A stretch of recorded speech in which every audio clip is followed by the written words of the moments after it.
For 16 years, we've been building a site that's been called innovative, insightful, and informative. Now there's a new name for it. We're now NBCnews.com. So how, Savannah Guthrie, if you are Team Obama and Team Romney, the Romney campaign put out a picture of Mitt Romney and I guess Senator Portman watching in a hotel suite tonight. President Obama was in the air on Air Force One for part of this tonight. How does this change prep for Tuesday? Well, I think we'll see certainly a more aggressive President Obama. I think what's interesting about it is we all kind of agree that this was probably a draw, which just draws attention to the fact of how rare it was last week when you had such a lopsided victory that everyone saw almost immediately and the president himself had to finally acknowledge. And then the question is, if you have a draw, then who really wins ultimately? And you could say the Republicans do because they're the ones who came in with momentum. But Vice President Biden was out there to stir up the base, to fire up the base. And if that was his objective tonight, he probably accomplished that. And Tom Brokaw, one of the elephants in the room, of course, is the business of moderating. A lot of talk about the job Jim Lehrer did. I think it will be mutually agreed that Martha Raddatz did a good job tonight and moved that conversation along. She did an excellent job. However, having been in that chair, I know how hard it is once they decide not to play by their own rules. And that's what happened with Jim Lehrer. I don't think he was as clear with the television audience as he might have been about what he had in mind and what he talked to the two candidates about. I'm just going to ask an open question. I want you to then debate. And they were to play by the rules when it came to timing. And, of course, they ran all over the top of them. You can't really crawl up on the stage and try to break it up because that comes back at you. But Martha did an excellent job of both in terms of tone and content.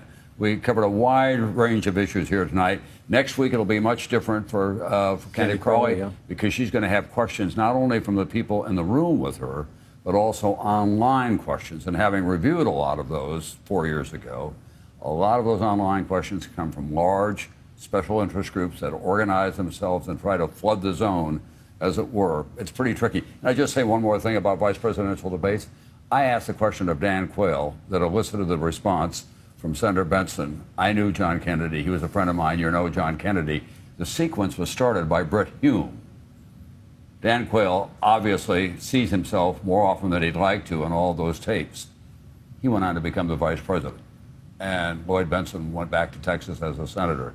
So we ought not to get too caught up in how this will alter the outcome of something. And Chuck Todd, back at the venue, there was no you're no Jack Kennedy moment tonight, Chuck. We did hear Jack Kennedy. We heard a couple of Tip O'Neills. Big night to be an Irish Catholic, because those were separately discussed. And don't forget the words malarkey and stuff, which they threw that out there that said that was Irish for malarkey, which I'm not an Irishman, Brian, you are, but I didn't know that that's what stuff stood for, but I'll leave it at that. Look, I think that if you were the debate coaches at a university, probably here at Center College, you'd have to say on points Biden did win this debate tonight because he kept Ryan on the defensive. He controlled the agenda. He did his best to sort of fire a lot of bullets. I think the stylistic issues of Biden, did he come across too hot? Was there too sort of odd laughter, smirking, interrupting? And I think you're seeing that's why the Republicans are pushing this, because I think on substance they know they were on the defensive tonight. But you got to give Ryan credit. They had their own plan, which was to play it safe. He did play it safe. Don't take too much of the bait. They knew they were going to get fired at a lot by Biden. And I think that's why you're seeing this sort of, well, it's kind of a draw, but you have to sit there and say on substance, on the debate stage there, Biden did sort of control the agenda and control what he wanted to get out there. We have a bit of news, and that is, since we've been talking, the president has landed at Andrews Air Force Base and went over to a camera and said he couldn't be prouder. You see, they get live television on his aircraft. Couldn't be prouder of Joe Biden, and that he had placed a post-game telephone call to the vice president. Andrea Mitchell, if you're a national television audience watching, as we all were, it is bracing to hear the congressional speak that you are very used to, being a Washington veteran.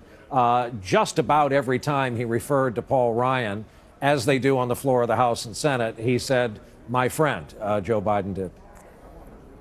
Well, and the smiles and trying to project this kind of friendship, the comedy, that comedy meaning the relationship, the polite relationship among people on Capitol Hill. I think that that was a deliberate aspect of what Joe Biden's strategy was tonight, and also that Paul Ryan was trying to show respect to the sitting vice president. So you had a respectful debate, even though it was a very forceful debate. And I think that it was really a burden on Paul Ryan tonight, that he had to take on the whole Ryan budget, the history of the Ryan budget. He knew that Joe Biden was going to be very aggressive about it. People are scoring in a lot of different ways, a tie. I'd like to take another look at it later tonight. But I think that Joe Biden certainly came with a game, with a narrative, exactly what the president did not have last week.